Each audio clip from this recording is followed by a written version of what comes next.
ఎవడెన్ని కథలు చెప్పని ప్రతి ఒక్కడూ స్వార్థపరుడే. చచ్చినట్టు చచ్చే వరకు పచ్చి స్వార్థంతో బతకాల్సిందే.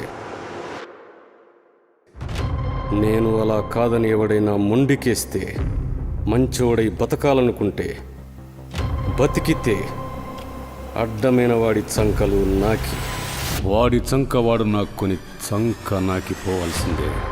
మతి తప్పి గతి తప్పి మంట కలిసిపోవాల్సిందే.